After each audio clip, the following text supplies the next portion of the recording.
Welcome again, everyone. Bienvenue. Thank you very much for being here. Thank you for prioritizing this session when we're all so busy. I know it's a tricky time of year, even for employers in our region and across Canada, so thank you. My name is Megan. My pronouns are she, her, and I'm with the Bow Valley Immigration Partnership. We're hosting this workshop, but this is, as you probably already know, just one of 14 events that have happened or are happening today as part of the 2021 National Workplace Inclusion Forum. The Bow Valley Immigration Partnership operates in the Treaty 7 territory of the Stoney Nakoda Nation, which includes the Bearspaw, Chiniki, and Wesley people, the Blackfoot Confederacy, Kainai, Piikani, and Siksika, and the Tsuut'ina of the Dene people. The Bow Valley is also home to Métis Nation Alberta Region 3, and today I'm joining you from the traditional territory of the Qualicum and the Sunoas First Nation. We will start the workshop in just a moment, but first I'd like to note that this workshop is being recorded.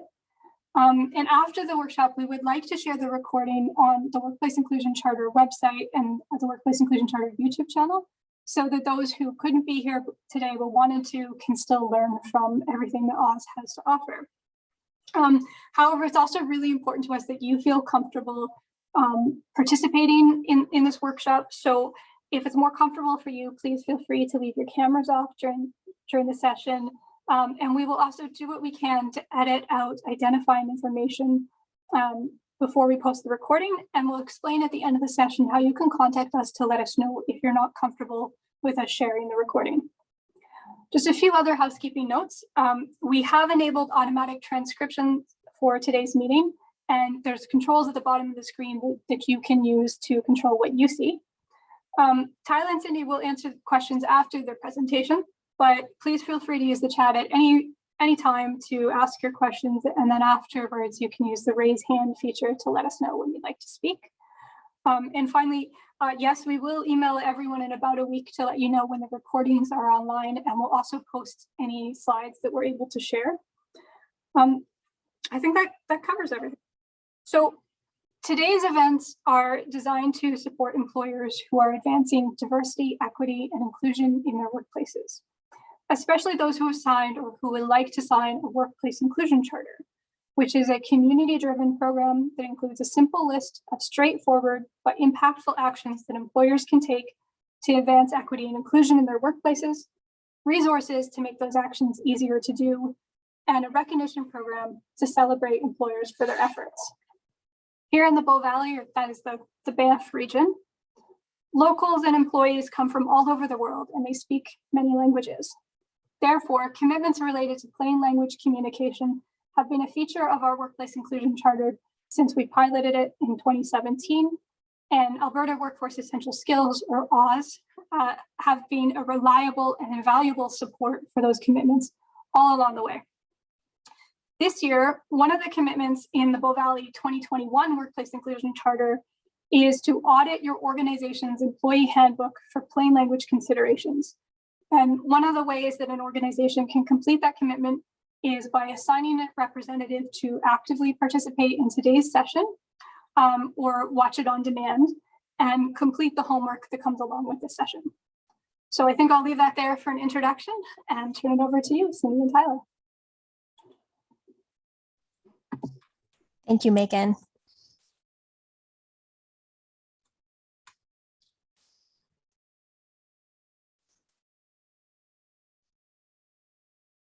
Are you able to see my screen?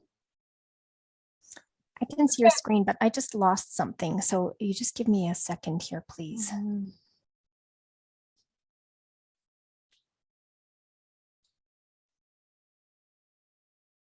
Okay.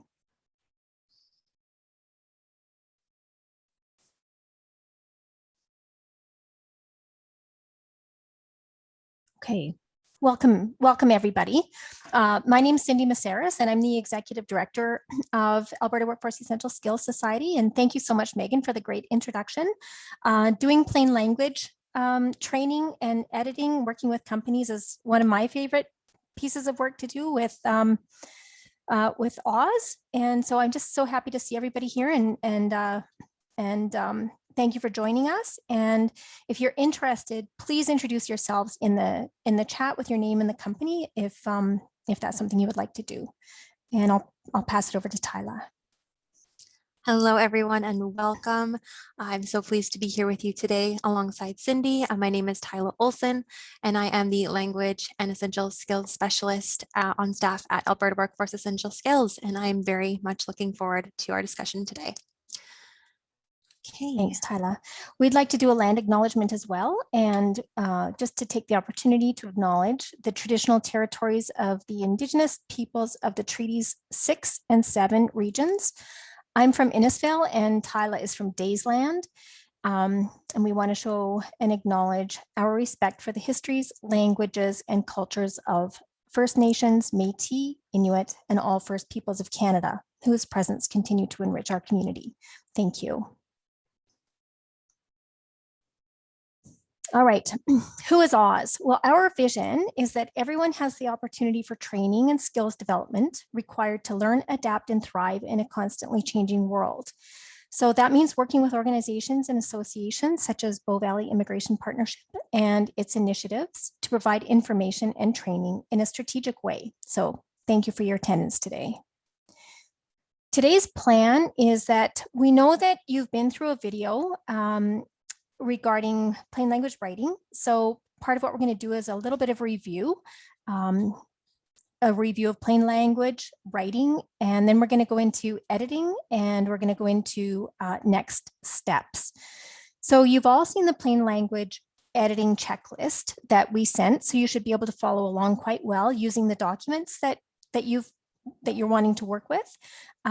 We thank those of you who submitted their handbooks, and we just would like to acknowledge that we saw lots of principles already being integrated. So congratulations on that. We'll be digging into some principles and suggest that you have a notebook to write things down as we go through the points, just to capture some of your observations and reflections. All right. Yeah, so there is a great section in the Workplace Inclusion Charter, and this presentation will reinforce those principles and help to provide some practice in application. Thank you, Cindy. So let's get started with a definition or a few key principles around plain language. So what is plain language? Plain language is the skill of adjusting your oral and written communication to fit the audience to. So rather than oversimplifying and losing the original meaning of your message, plain language should, and I'm sorry, I just need to adjust a little bit. My screen here is cutting off my notes, should make the message clearer through careful word choices and sentence structures. By doing this, everyone understands the information and expectations better. In plain language, speakers and writers should pay attention to context, which refers to the audience and purpose of the document, the content of the document, which encompasses the key messages, the organization of the document, and the words and sentences in the document. So not every word or sentence can be put into plain language, but feel free to use your discretion in these instances. Some terms and concepts do defy rewriting. In these situations, better visuals, definitions, or even language translation can be used to support understanding. Ultimately, plain contributes significantly to a safer and more inclusive team culture. So why is plain language important? First of all, 49% of Canadian adults do not have the literacy skills that they need. And most people who struggle with reading skills will not admit that this is a struggle for them. And this puts employers at risk for costly mistakes and workplace accidents. So why plain language? Because it saves time and money. It protects the company from both costly mistakes and legal troubles that come along with accidents in the workplace. And also, when people understand what they read, they complain less, they make fewer mistakes, and they feel more empowered in their workplace.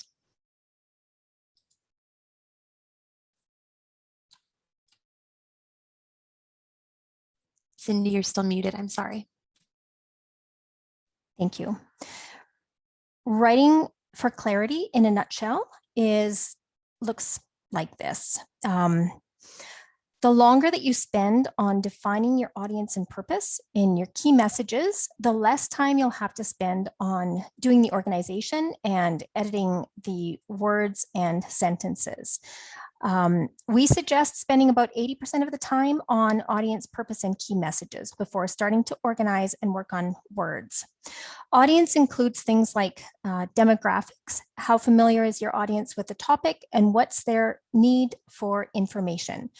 Also, how, when, and why will the audience be using the documents? Thank you, Tyler. Okay, so we would like to pass this. Well, we would just like you to spend a little bit of time reflecting on this question. We think it's going to help us set the context for the rest of the slides. So when you're thinking about the document that you brought today or the one that you submitted to us, we'd like you to think about really who is your audience and what does that mean? Are they new employees? What are their backgrounds? Are they newcomers? What might their literacy levels be? Is it their first job in Canada?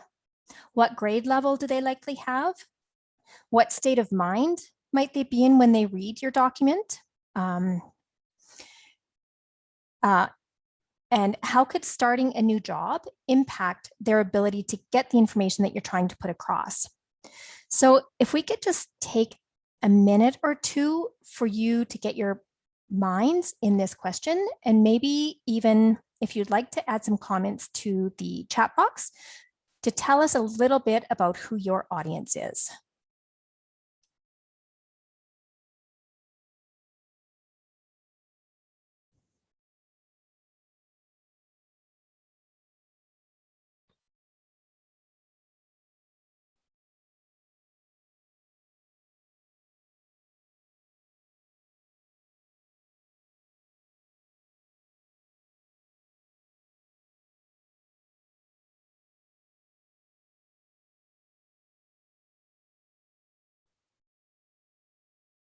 Nobody wants to respond?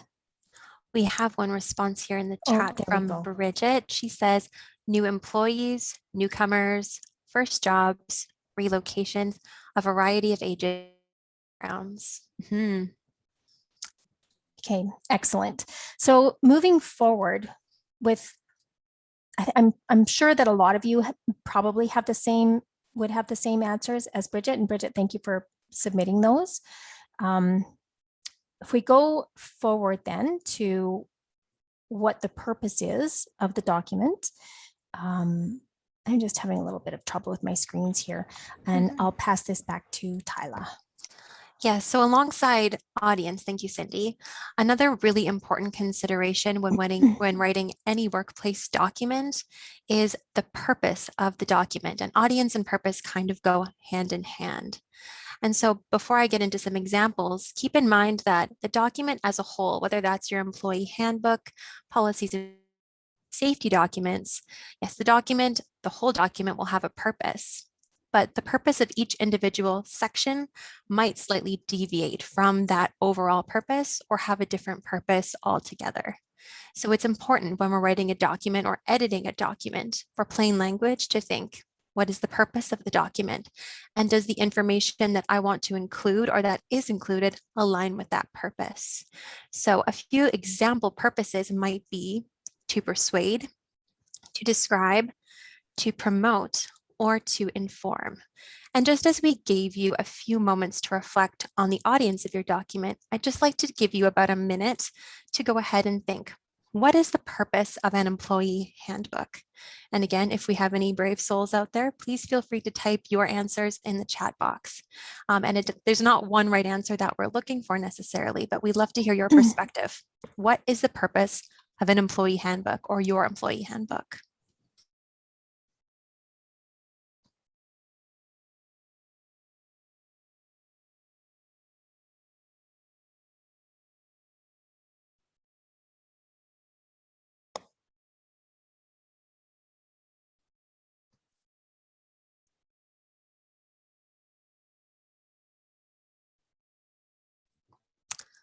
we have a few answers here. So we have to describe and to inform and promote. Absolutely. So those are all purposes that would either describe the whole document or parts of the document for sure. For new team members to get as much possible and to know where to find them. Absolutely. Thank you so much for sharing. And I'll just wait a few more seconds here to give anyone else an opportunity to contribute as well.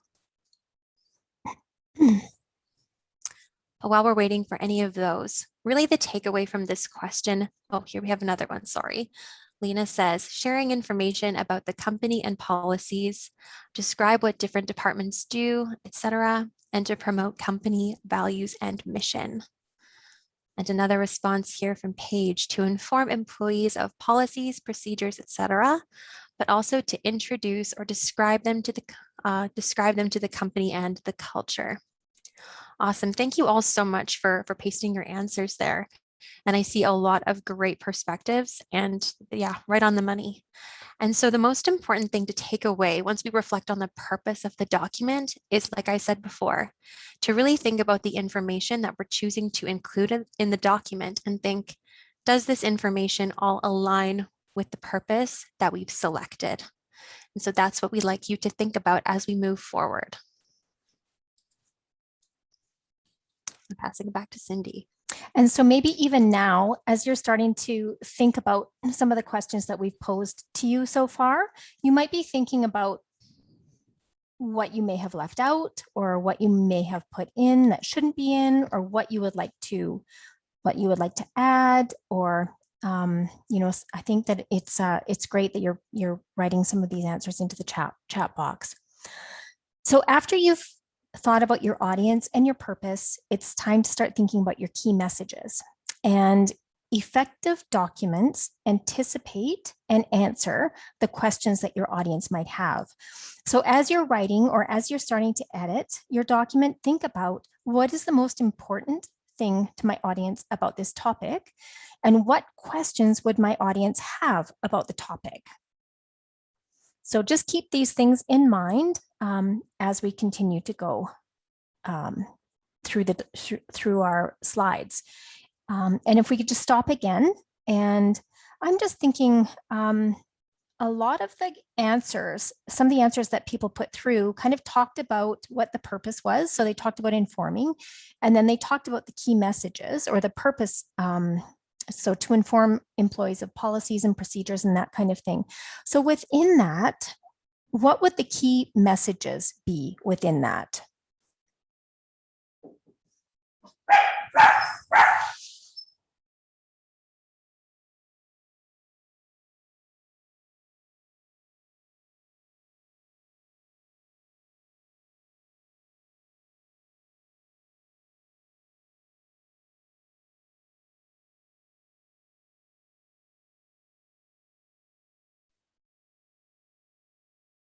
That's okay. Let's keep going.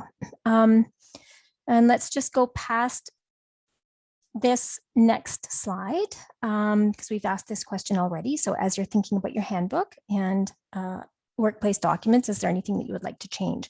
We're going to come back to that question. So just keep that in the back of your mind, and even, take a moment to write it down in your notebook. Thank you so much, Cindy. All right, so the next thing we're going to think about a little bit is the organization of your document. And so that is the next thing that you should think about after you evaluate the audience purpose and key messages that you've selected. So it's important that you begin the process by defining your organizing principles, meaning that you should make a decision about the most logical way to organize a handbook as a whole, as well as the individual sections of that handbook. There might be some interplay between those principles. For example, you might have the document organized chronologically for the most part, but have a series of steps for a process within that. And that's totally fine, as long as there is a principle behind the organization and you've anchored the organization of your document in some good principles and reasons for doing that.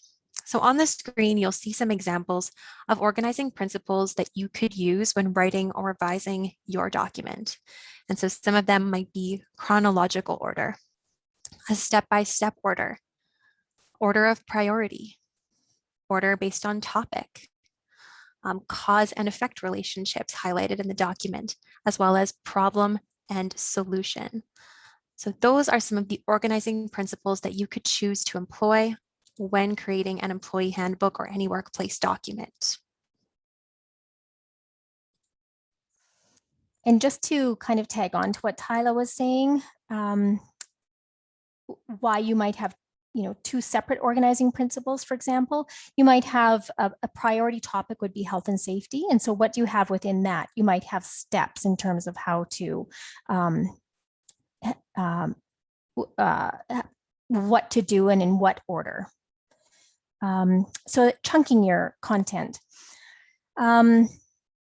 Chunking your content is kind of a nice way of thinking about how to split it up into sections so that each section is about one topic.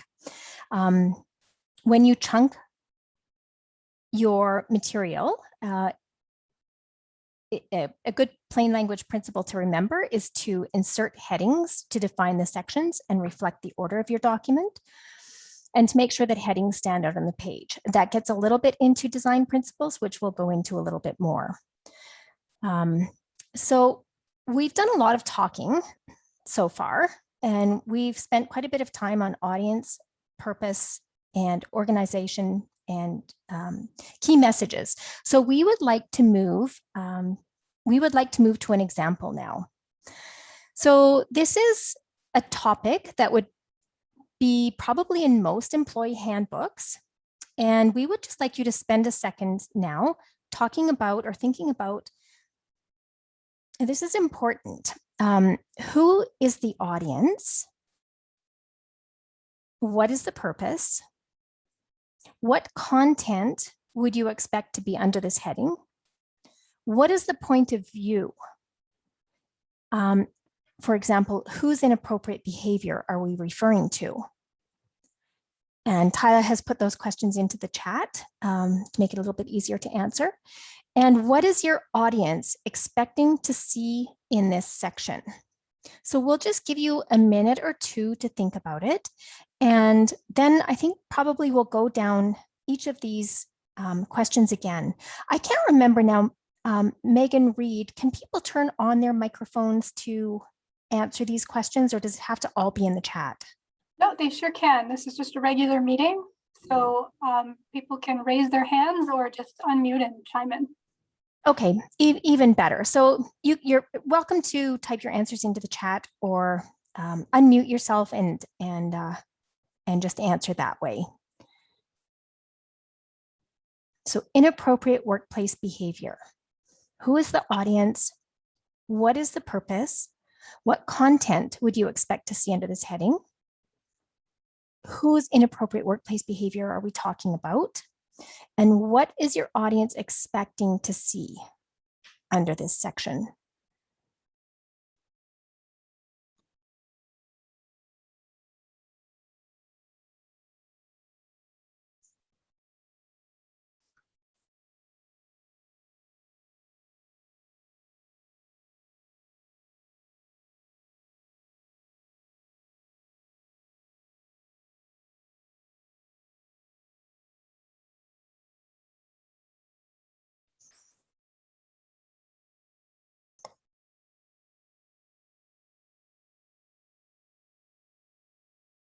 It's a common topic area in most employee manuals.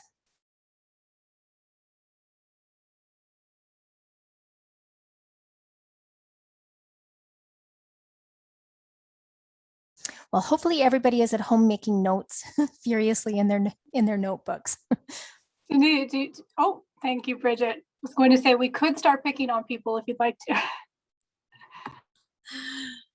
All right, I can read Bridget's response from the chat. Thank you so much for posting this. So her answers to this are: the audience would be all employees. The purpose would be knowing what is not acceptable at the workplace. The point of view would be the company, or expecting to see a company and who is expecting to see a list of conduct that is inappropriate. Thank you so much, Bridget. All right, so the audience is the employees.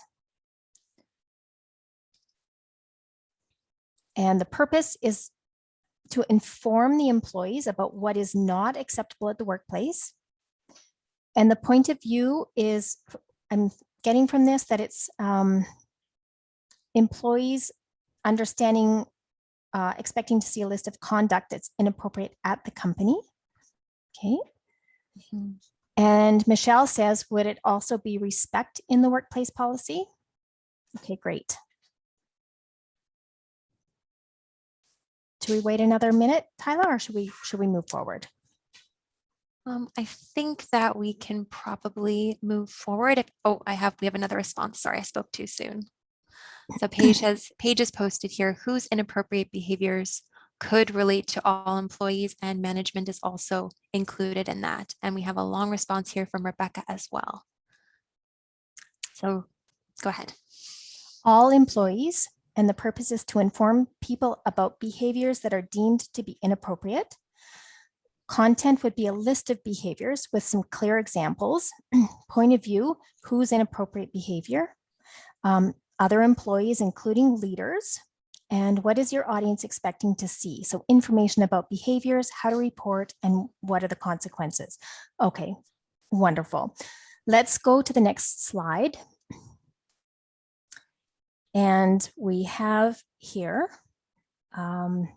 some content that we want to ask you about. So we have a subheading here, workplace violence instructions.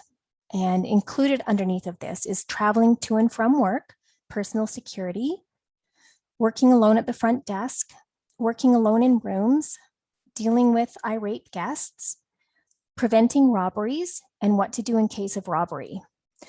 So back to some of the answers that you've given us. Is this something that you would put under the heading of inappropriate workplace behavior? In other words, is the way that it has been organized, does that make sense? And would it make sense to the reader?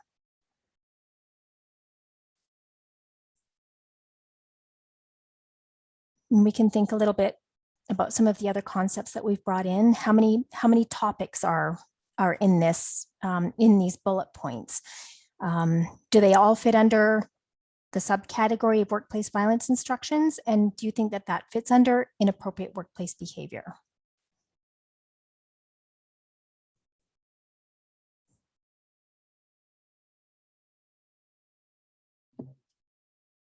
Cindy, I'll just jump in. I'm sure folks are just thinking about their responses, but I want to reassure anyone who might be shy to speak up because we're recording that if that's a barrier for you, just let us know and we won't share the recording. That's right. We told Megan that we would go, Tyler and I will do this presentation over again, and we will do it without any comments or any people. We'll just, we'll post it so that nothing shows up from any of the participants. Lena has posted her answer in the chat here, and she says that I would include everything preventing robberies and in case of a robbery into the emergency response plan section. So just to rephrase that, I think you would move the preventing robberies and in case of a robbery into a different section. I hope I'm interpreting that correctly. Yes, okay, into the emergency response plan or section. So we're thinking that some of the organization here might not be exactly aligned with the principles or the purpose of this section or the heading. Rebecca says, a lot of this is about safety and not about behaviors. Great comment. Yeah, wonderful. So lots of times when we start editing a plain language document, we want to go directly into the words and into the formatting and into the sentences.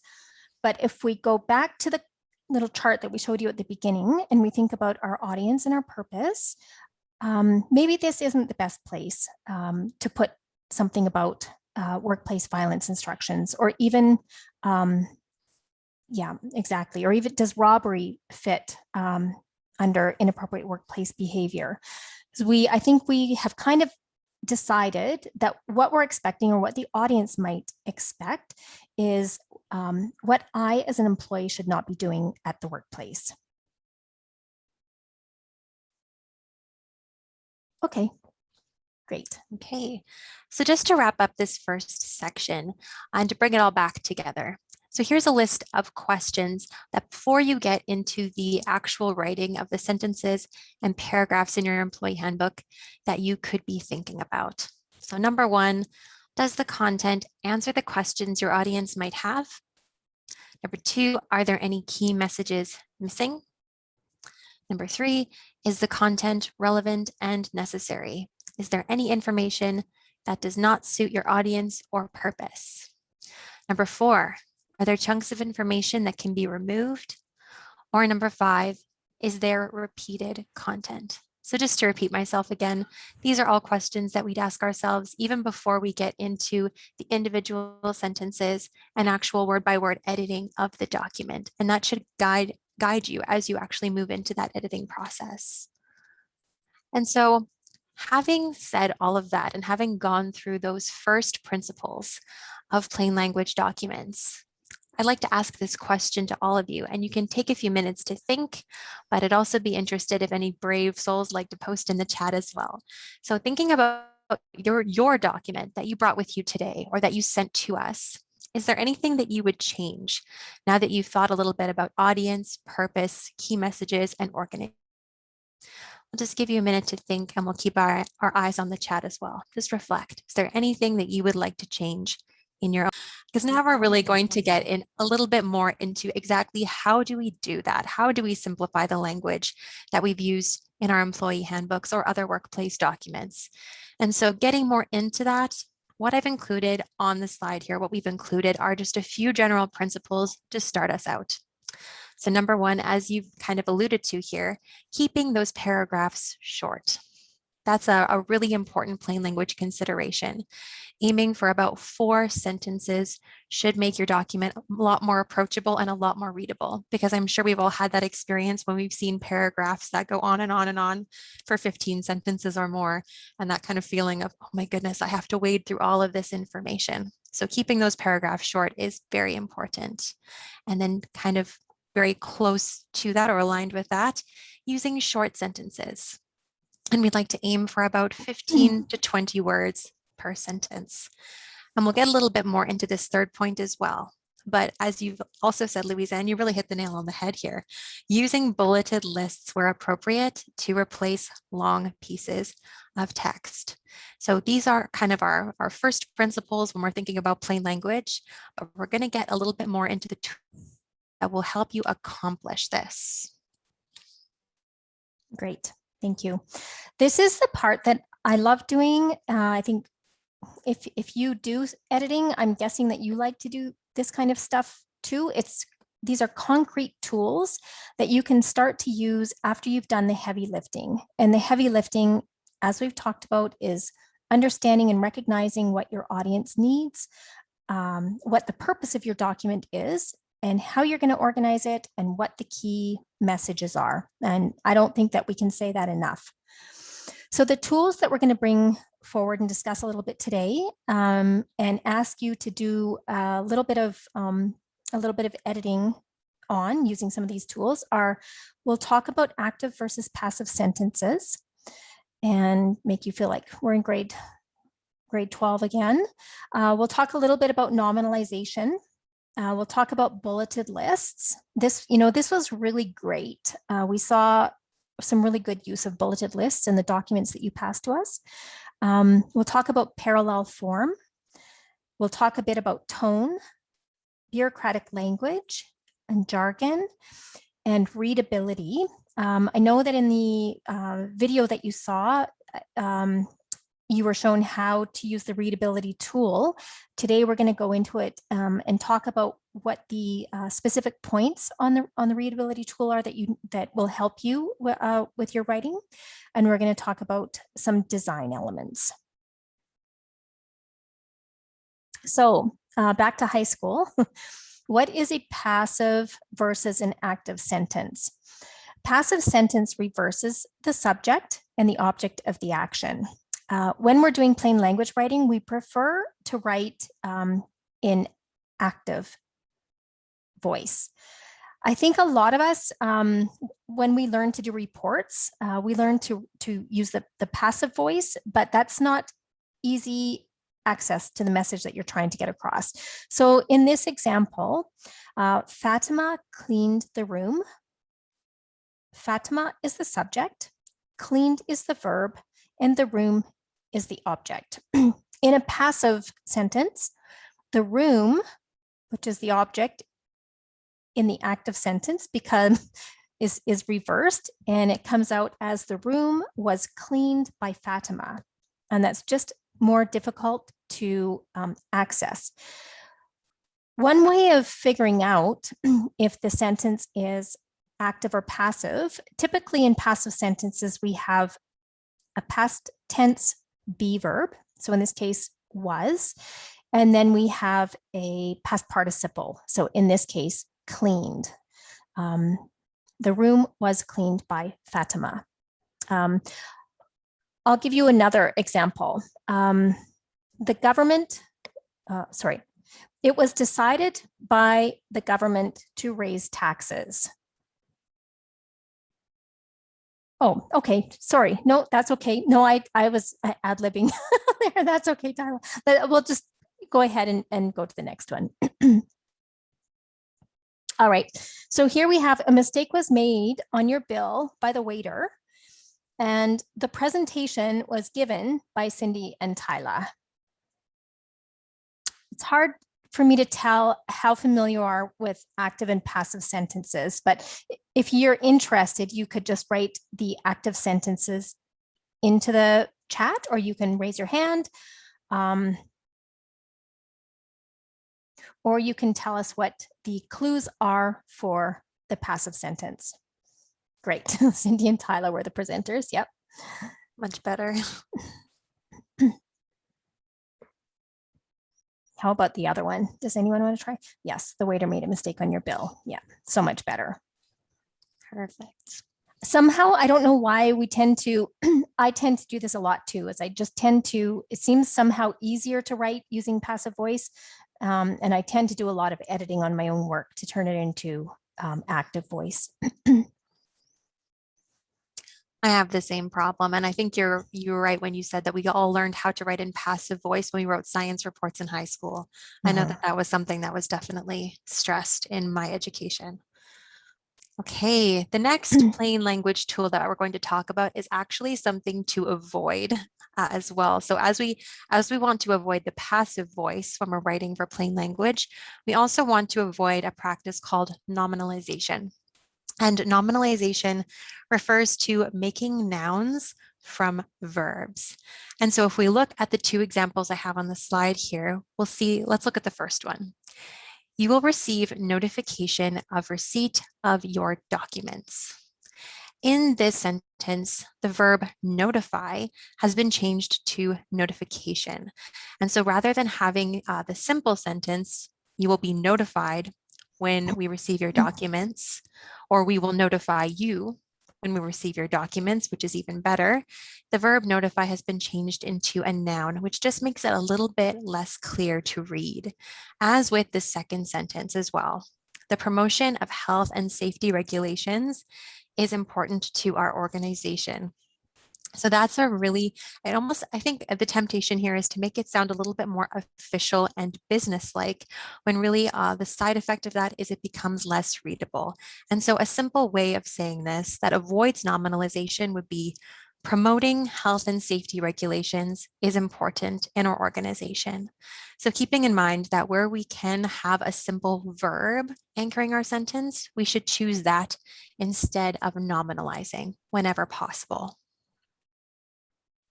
Now, getting into another plain language tool that was also alluded to before, the bulleted list is a fabulous tool, as we said, for taking a large amount of text in a paragraph and reorganizing it so it's easier to read and to look at. So when too much information is squished into a sentence, like the one you'll see on the slide here, try bullets. And so we want to give you just a few moments to read the paragraph you see on the slide. And I'll give you a hint. This paragraph actually has a list within it. So take a minute, read the paragraph, and try to identify where might the list in this paragraph be and how could we use bullet points to make this a little bit more readable. So go ahead and take a look at that and see if you can come up with where could we use bullet points to make this a little bit more organized or a little bit more readable. Feel free to post in the chat again or turn on your microphone and let us know where those are. And I'll flip to the next slide in about a minute. So I'll give you some time to think and read.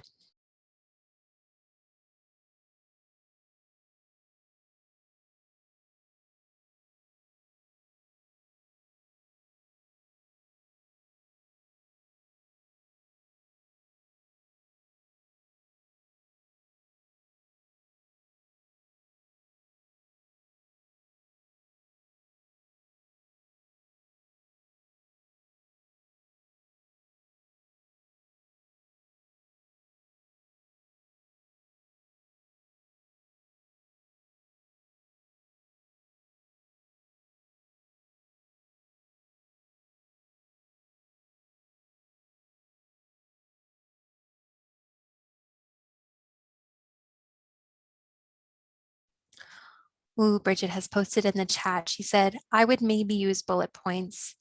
This handbook includes as the title. Ooh, good one, Bridget. Anybody else have any ideas or does anyone agree? Don't worry about the spelling. I know that sometimes things come out not as we want them to in the chat box.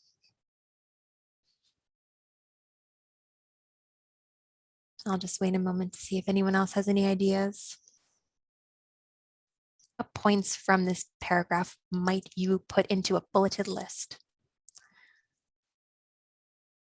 Okay, so I see here, use bullets after with respect to and keep the final sentence.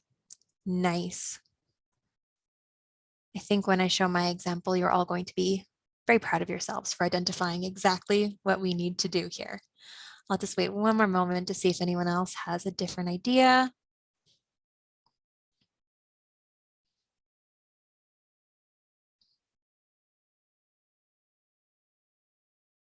Okay, I'll go ahead and show our version of the text. And just before I do show it, keep in mind, we also did a little bit more plain languaging than just the bullets. We've also taken a chance to revise the first sentence and the last sentence as well.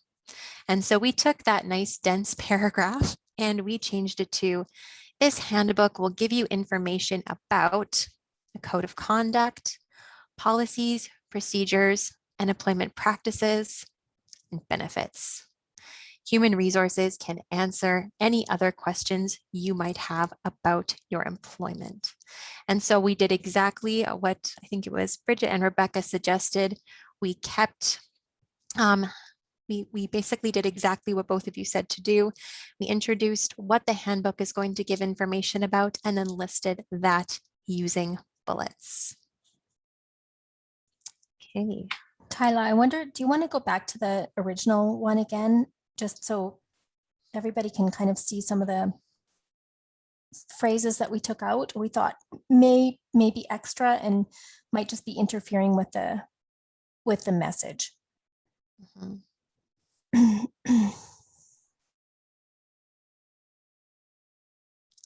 Yes, exactly. So we took this first sentence here that says, the purpose of this handbook is to serve as a resource of general information concerning the hotel with respect to. We basically thought, we stepped back a little bit, rather than wordsmithing every individual word to try to come up with a simpler version. We thought, how could we maybe take this sentence and make it and capture the essence of it in a plain language version? And so this is what we came up with. This handbook will give you information about. And so as long as, and Cindy, please correct me if I'm wrong about this, but as long as the essence of the message is captured, I don't think it's necessary to feel too bad about cutting out length. Shorter sentences are usually better and are more accessible. And so as long as we keep the main idea, we can be pretty happy with the length of the sentence. And the same for the last sentence as well. If associates ever feel they require more information regarding any aspect of their employment, we encourage them to ask human resources. We'll be getting a little bit more into tone in a few slides, but we took this as very, I don't want to say unapproachable, but very technical sounding sentence. And we just made it a little bit more friendly, as well as simplified the language by saying human resources can answer any other questions you might have about your employment. So that's a little bit more about what we did beyond just adding those bulleted lists. And it's just important for us to say that we don't think that this is correct. And this might not be the tone that you're going for. We just wanted to illustrate what we did and why we did it. Okay. Okay, parallel form. When we're using a list or bullet points or steps, it's an important point to remember to make sure that you're using the same grammatical form in each of the steps. It makes it easier to remember, and that's what easier to understand. And that's what we call parallel form, or we might also refer to it as consistency. So the 3 items here says 3 good work habits to remember. Number 1, setting priorities. And number 2, you should finish what you start. And number 3, it is important to do your best. So again, I'll just stop for a minute and maybe you can quickly write in the chat what is not consistent here. And what would you do? What might be your solution?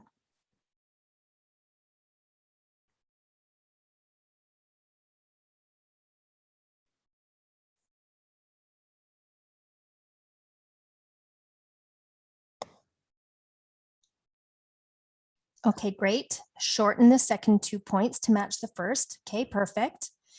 Number 1, setting priorities. 2, finishing what you start. 3, doing your best. Excellent. Set priorities, finish what you start, do your best. Okay, those are all very good solutions. And you got to the crux of the matter. You got to the crux of what was not parallel here. We can show you what our solution was. Yeah, so exactly like you've done. So set priorities, finish what you start, do your best. Started each sentence with a verb.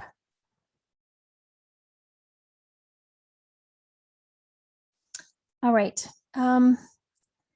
going now into tone, we took this little excerpt right out of one of the handbooks. You might recognize it if it's yours, because we thought it was a very good example of a friendly, positive tone. So I'm just going to read it. We understand that you've chosen to live here to get the most out of your time. We support a healthy work-life balance, and we encourage you to take time off to relax and rejuvenate from time to time. What makes this friendly is that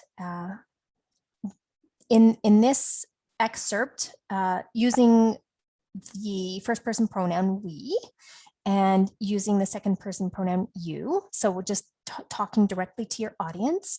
And yeah, so we just wanted to give kudos here where it belongs. We like this tone. We appreciate it. All right, which brings us to bureaucratic language. So one of the reasons that people use bureaucratic language, and it's kind of the same as using passive, is that when your writing is out there for everybody to see, we all want to sound as professional and knowledgeable as possible. But adding bureaucratic language isn't necessarily the best way to sound like an expert. And many complex phrases read better when they're stripped down into simple words. So let's go through this. I'll read this one out now. Nothing contained, and we've revised it a little bit. Obviously, we've taken out anything that's identifying. Nothing contained, and we've combined it with some other. It's not from anybody's manual, so nothing contained in the employee manual is intended to create, nor shall be construed as creating an expressed or implied contract or guarantee of employment for a definite or indefinite term. So I think everybody has gotten really good at identifying the audience and recognizing who the audience is, what their literacy levels are, most likely the fact that they're a new employee, what the purpose of the manual is. So looking at this statement, think about what the key message of this statement is. Think about that for a second, and then try to come up with a way that you would rewrite this, incorporating everything that we've gone through so far.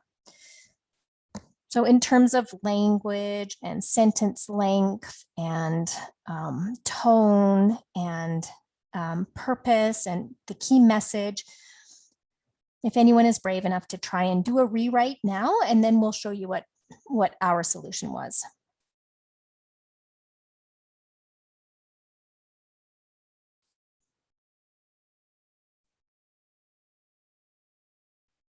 Or if you don't want to come up with a rewrite, maybe talk about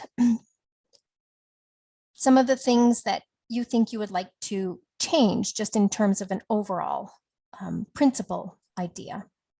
So Paige has offered up a rewrite for us. She says, this employee handbook is not a contract. So very simple, very brief. Rebecca says, this manual is not a contract or a guarantee of employment. Nice. And Lena here, the employee manual does not replace an employee contract. I'm seeing some serious skills here. Yes, I like it. definitely.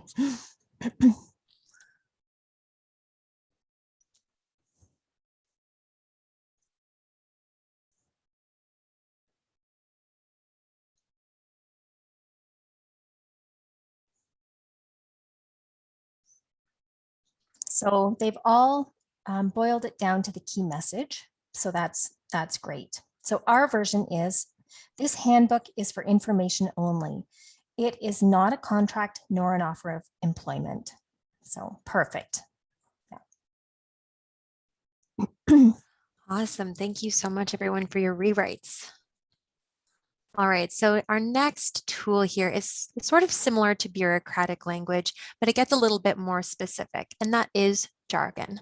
And so to define jargon, jargon is terminology or vocabulary that readers need background information or experience in a specific industry or sector to understand.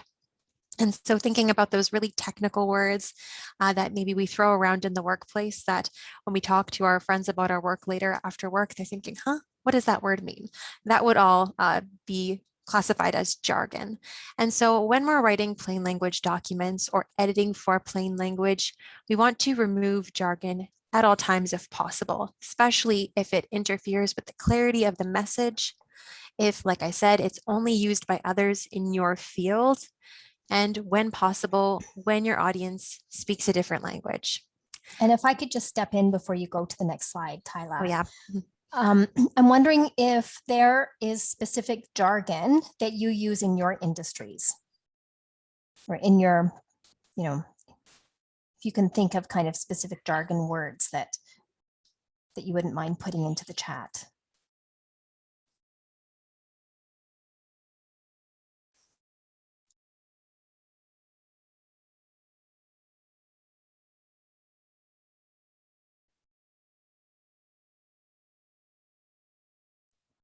We have lots in our industry, Tyler. Oh, yeah. I was just thinking that a really good example of actually what jargon might refer to as well could be acronyms. I know that we have so many acronyms in our field. We have some posts here. Megan said, I was going to say we have lots in the settlement sector. Yes, absolutely we do. And Rebecca here has posted, I can't think of specifics, but I'm new working in a hospital setting and I'm always confused. I can only imagine. And Louisanne says, working closely with the military, we use lots of acronyms. Exactly. And so that's a really good point, getting into acronyms actually, because it kind of ties into the last point here. So there are times when we can't actually eliminate the jargon that we're using because it carries such specific meaning. And sometimes acronyms work that way too. And so when we can't eliminate it, it's best to try to define it using clear language. Sorry, I saw another comment here from Michelle. We form all of our business like, oh yeah, BJC. So all businesses in your sector and organizations, sorry, short, I got that, or sort. Yep. I understand what you mean there. And we do the same thing, like community adult learning programs, we call them CALPs. we do the same thing and we say them like words. And if we do that all the time when we're communicating with employees, that could get confusing. And so when it comes to acronyms, spelling out the acronym using all of the different words in brackets as often as possible is a great way to get around that. But when we're talking about vocabulary that's really specific, it's best to try to define it somewhere in the text if we can't avoid using it. And the temptation, I'll get into the next slide here, when we encounter some jargon might be just to do a quick search for a definition on the internet that we can include in our document. And that's what we did when we encountered this word ergonomics, which might be a really good example of a jargon word. And so when you Google ergonomics and look for a definition online, this is one, as you see on the screen. Actually, you can't see it. I only see it in my notes. My apologies, right here. The definition you see on the slide is one that you come up with. So someone did a really good job of recognizing a jargon word and then doing the right step, which was to define it. But a little bit more work could have been done. Mm-hmm. And yeah, so this is what we saw when we Googled the term ergonomics. I'm just going to read the definition here. Ergonomics is the process of designing or arranging workplaces, products, and systems so that they fit the people who use them. Some of the tasks performed at work, such as lifting, reaching, and repeating the same movements, can strain the body. In some situations, these tasks can result in an injury to the muscles, tendons, ligaments, and joints of the neck, shoulder, arms, wrists, legs, and back. And so this definition isn't necessarily packed with jargon in and of itself, but it's quite lengthy. And so we'd like you to think, if you were to define the term ergonomics in your employee handbook, if you needed to use that word, how might you rewrite this definition or come up with just a more accessible definition that still conveys the main message? And so we'll give you a second just to think about that. And then as you've been doing, post any rewrites that you can think of or potential definitions in the chat box.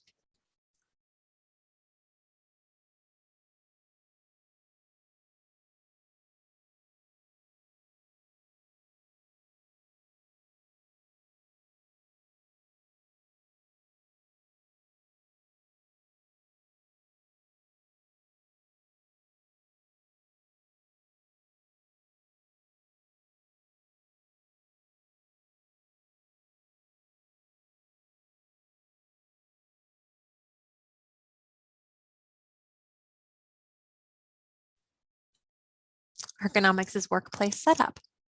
That's a really short form way of thinking about it, but it does cut to the heart of what it means.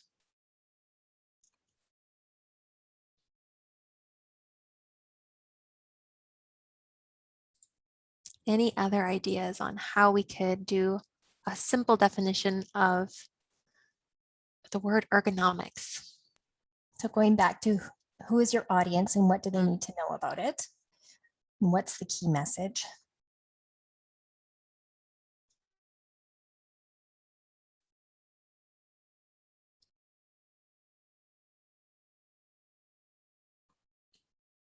All right, I'll just give it another about 20 seconds and then I'll move to show you our rewrite of the definition.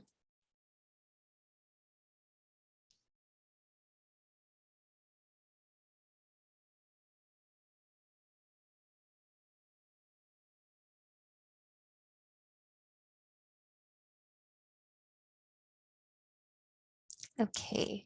Oh, Here we go. Sorry about that. I almost missed this.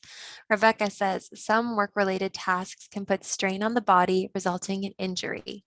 Ergonomics is setting up workplaces so they fit the people who use them in order to reduce injury and strain. Nice. And then Megan or Megan, I'm sorry if I mispronounced that. Ergonomics is the setup of a workspace to best fit the people who will be using it. Wow, Very fast work, nice. very good. Yeah, that's fast work, and very similar to what we came up with as well. So this was the rewrite that we proposed. Ergonomics is a way of making the workplace fit the people who work there. It helps to reduce strain and injury on the body. So kind of a nice combination of Megan. Thank you. Thank you so much for that. I appreciate that very much. Yeah, so a nice combination here of all of the proposed definitions. So again, just bringing it back to the key points here. Jargon, eliminate it where possible, but when you need to include it for clarity, try to define it using clear, plain, and simple language. Okay, maybe before we get into readability, we'll just stop for a minute and ask if anybody has any questions, so that we're not kind of flying by. Maybe certain points are clearer than others, or certain points are more relevant than others to each of you. So we just take a second and see if anybody has any questions or comments.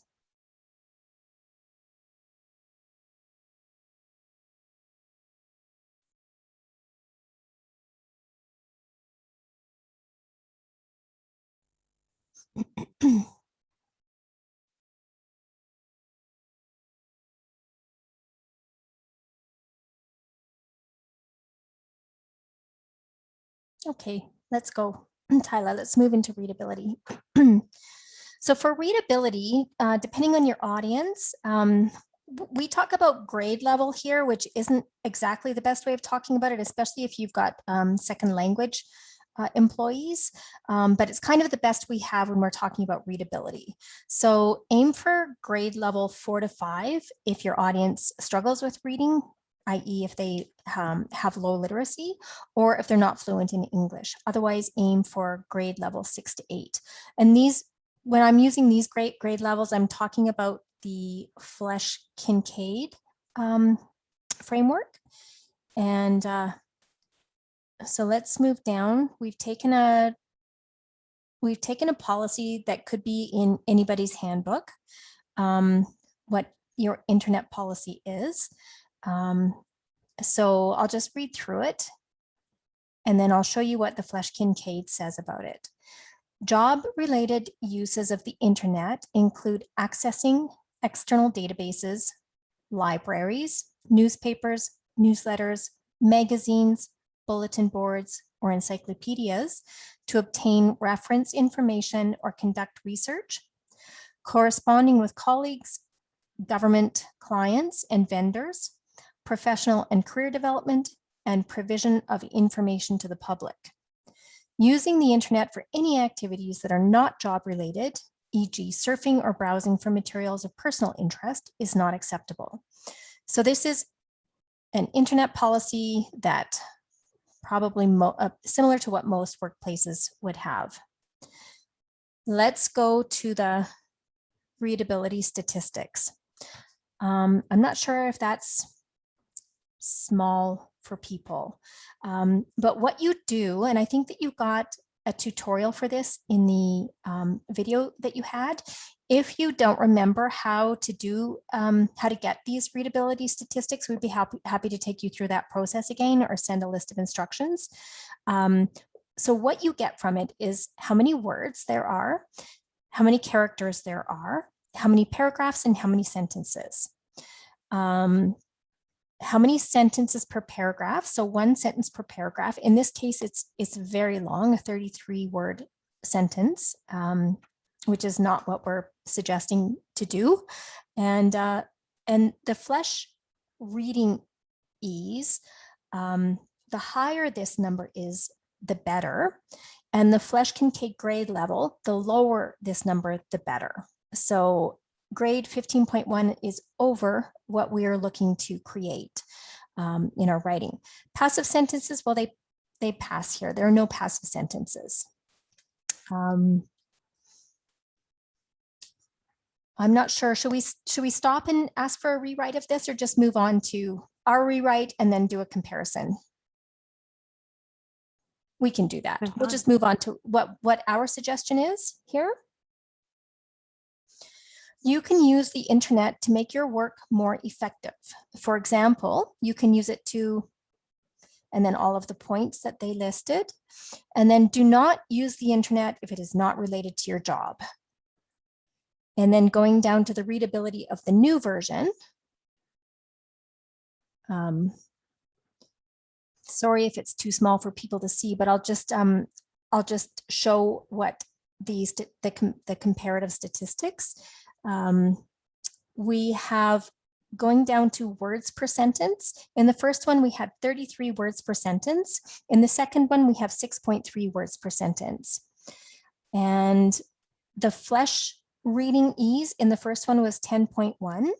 In the second one, it's 73.5. So that's better to have a higher number for reading ease. And the Flesch Kincaid grade level in the first one was 15.1, and in the second one is 4.5. So that's kind of what we're aiming for, especially when we're thinking about having a lot of newcomers as our employees for the first time. So this is a pretty big win using this tool for putting sections of your document in. And you know what, I think we're probably going to have a little bit of time at the end if anyone wants us to take them through it. So does anyone have any questions about the readability tool?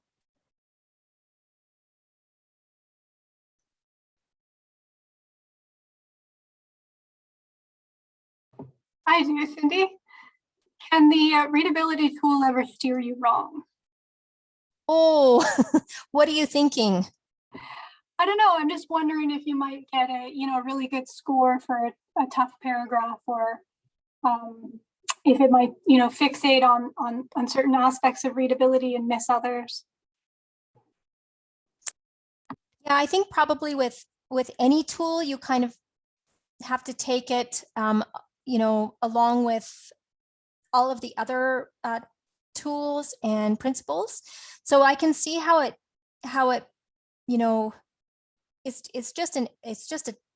it's a computer tool. So let's say it wouldn't pick up on some things, for instance, like if I wouldn't use it alone, put it that way. Gotcha, thanks.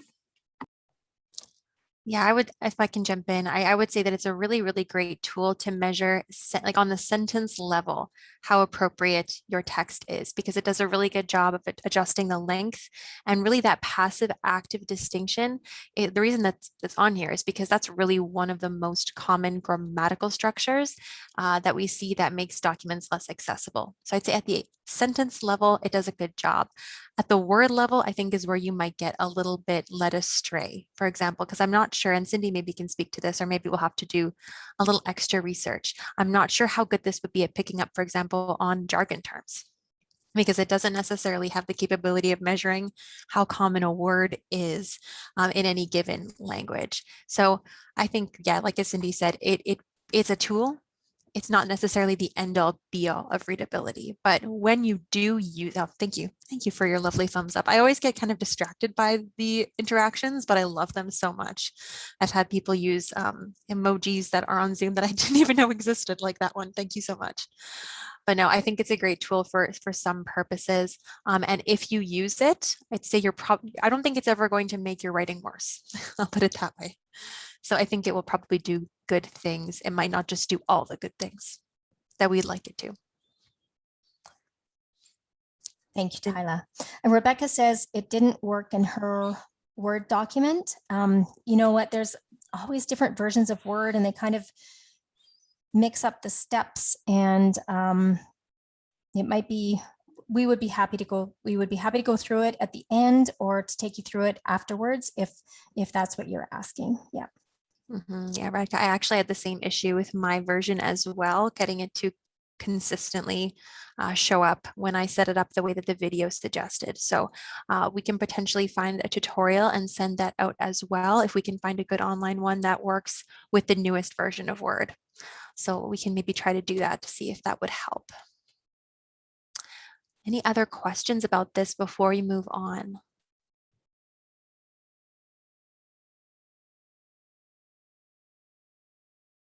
If not, then let's talk a little bit about design. So this is really fun. If we have any visual learners in the crowd or anyone who likes to be a little bit artistic, design is the element of plain language where we get to step back from the words themselves and get to play with how they look on the page. And so that can be a lot of fun. And so here on the slide, I just have a few clear design principles to think about when you're designing the layout and the appearance of your document. And so number one would be to use design features to make important information stand out. And so examples of design features might be bolded text, larger font, or italics. However, that being said, I'll draw your attention to bullet point number 2.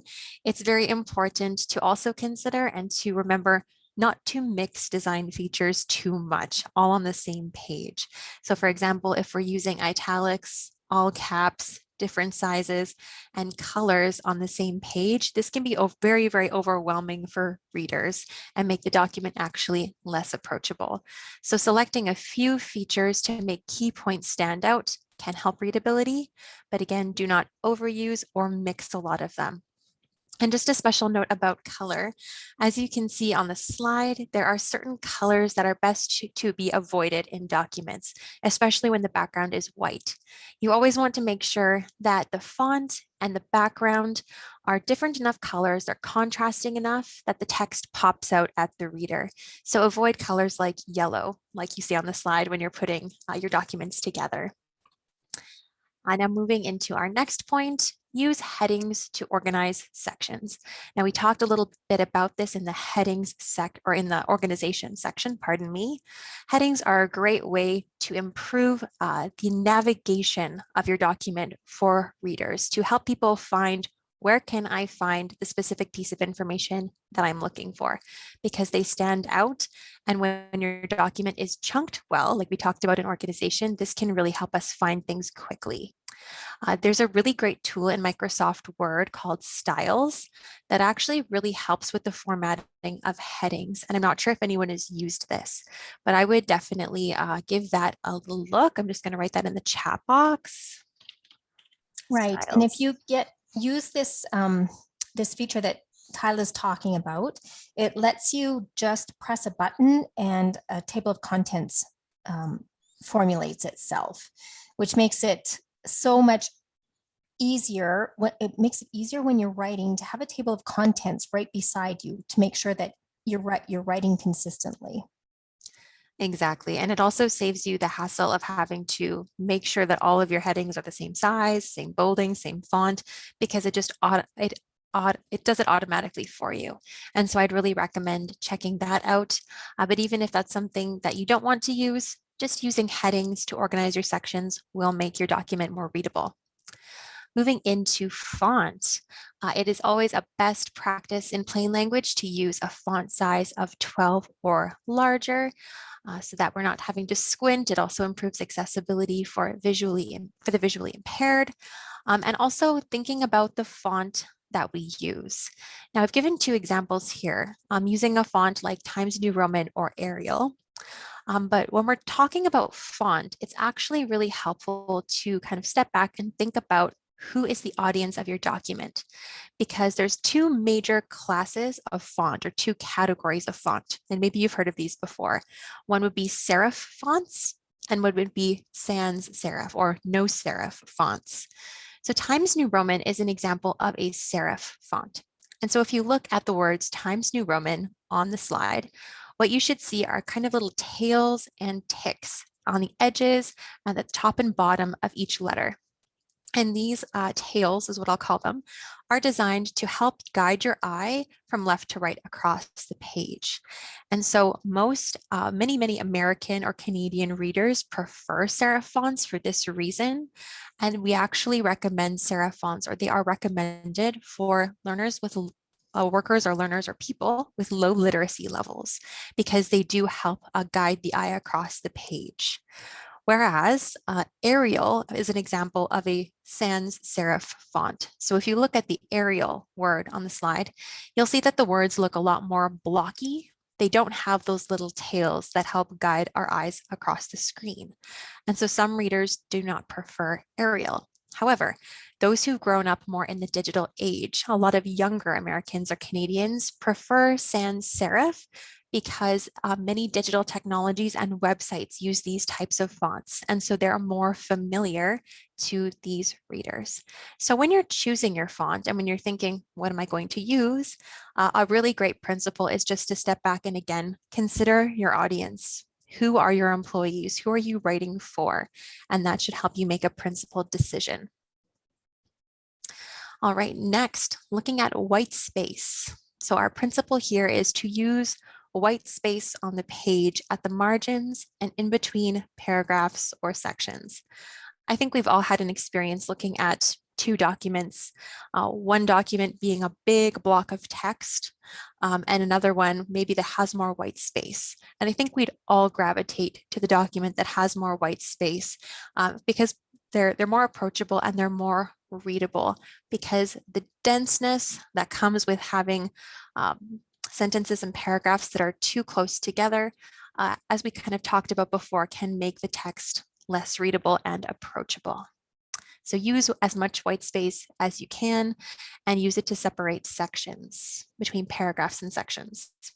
And finally, justify the left margin. So the left margin of your page should be justified or straight, but do not justify the right margin.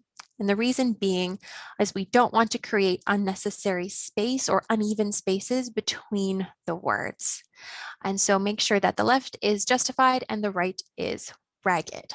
And so the ragged side, the right side being uneven, can actually help readers' eyes move to the next line when it's time for that.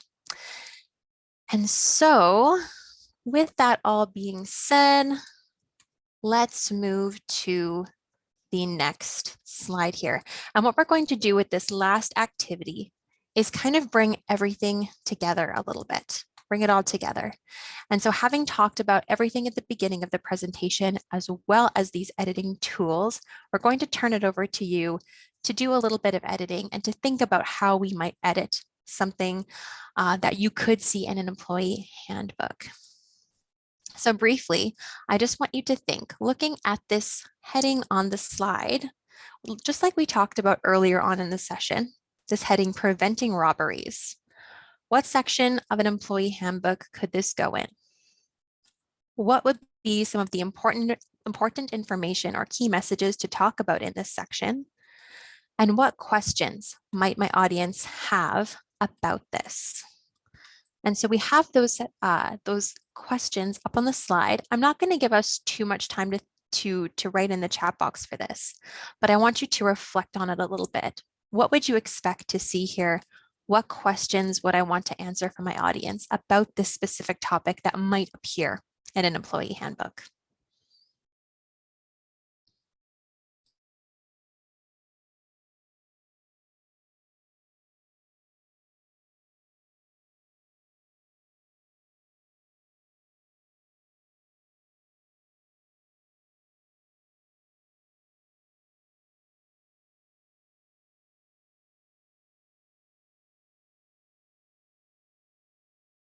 We see employee safety.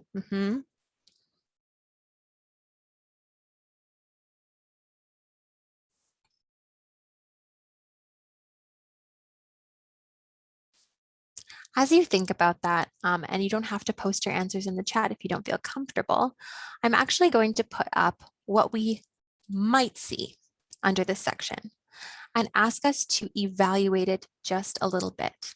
So underneath here, this is just an example that you might see in an employee handbook. So, preventing robberies. The property must be kept attractive to guests, yet unattractive to robbers, with good lighting and alert staff. Each person who enters the property must be met with eye contact and a personal greeting. A float of $350 is kept in the front desk cash drawer. Any sums above that amount are locked in the back office safe. Doors leading into the front desk must be locked. So I'm going to post a list of questions in the chat. Oh, I think Cindy's already done that. That I'd like us just to quickly think about when we look at this information. What information here is relevant? What is the organizing principle here? Is there any extraneous information? Is there any information that you could or would put into a different section? Is there any missing information? And how could this be edited to be more readable? So just take about 1 or 2 minutes to think about those, putting together kind of everything we've talked about today.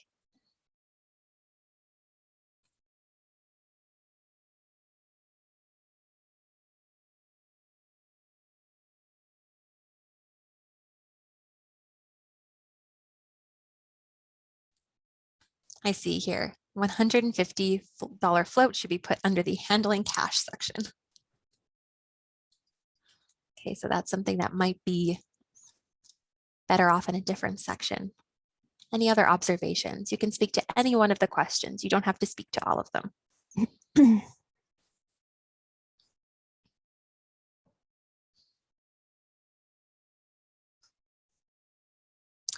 As you continue to think about that, I'm actually going to go ahead and show you what we did. And you can kind of compare the thoughts that you're having up until this point to what we proposed in our version. So if we look at the screen again, we did a little bit of plain languaging here. We edited the bulleted list to make sure that we have parallel wording like we described earlier on in the presentation. So we see in the first example, the wording is inconsistent or a little bit uneven. And here we have made it consistent or parallel. We've also phrased each point as an instruction and removed a few different pieces of unnecessary information. And as Radka's put in the chat, and as I'm sure many of you have identified, there could be other things that we could identify as well. One point to point out that was really good about this section was the use of a bulleted list. And so rather than having a dense paragraph of this information, it already was organized quite well. We just had to do a little bit of wordsmithing and reorganizing to make it more approachable. Okay, so we kind of put all of this information together and we have a few minutes left here. And so I would love it if we could just think about or reflect a little bit on what you've learned in this presentation today. And how does the information that we've talked about affect how you'll write for your audience from now on? So feel free to turn on your microphone or type in the chat just for the next few minutes and let us know, how will this information impact what you do going forward?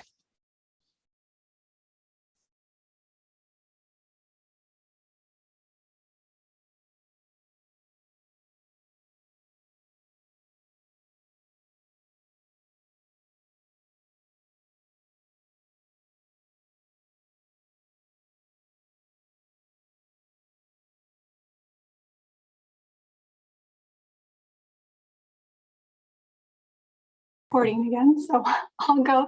I think that this was a really helpful reminder to start with, purpose and key messages and, as you say, organizing principles before really. I think the temptation to wordsmith is strong, so that was a key takeaway for me. Awesome, thank you.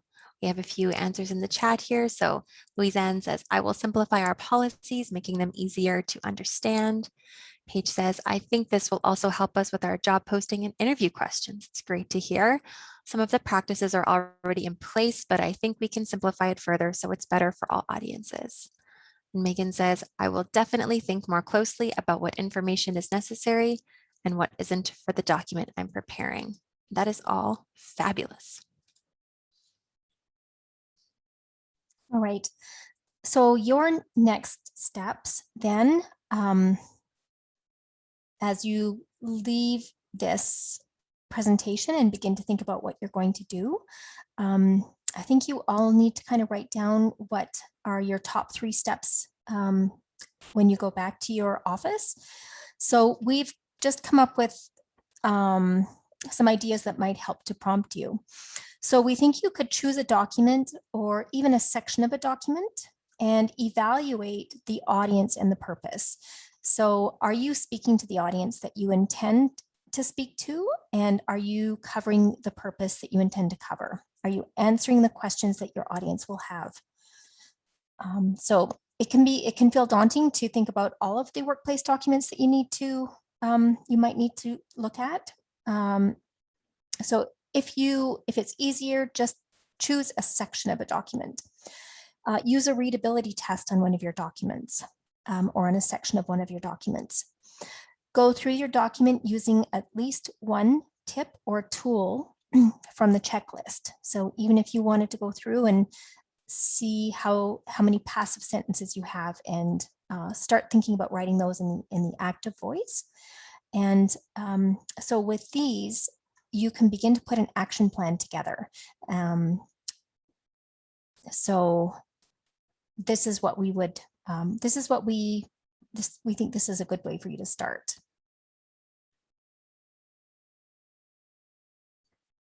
This list of resources is coming across pretty tiny, but we can send this to Megan Reed and she'll send this out to you if you're interested.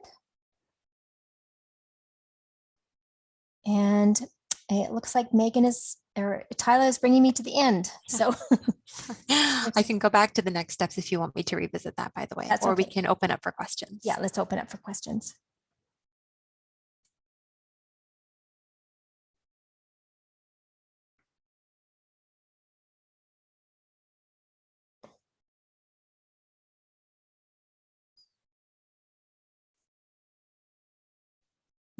Louisanne has said, please send the list of resources. Rebecca says, this was super helpful and the time flew by. Thank you very much. Sorry, Louisanne, I skipped over that very quickly. Yes, we can definitely send you the list of resources.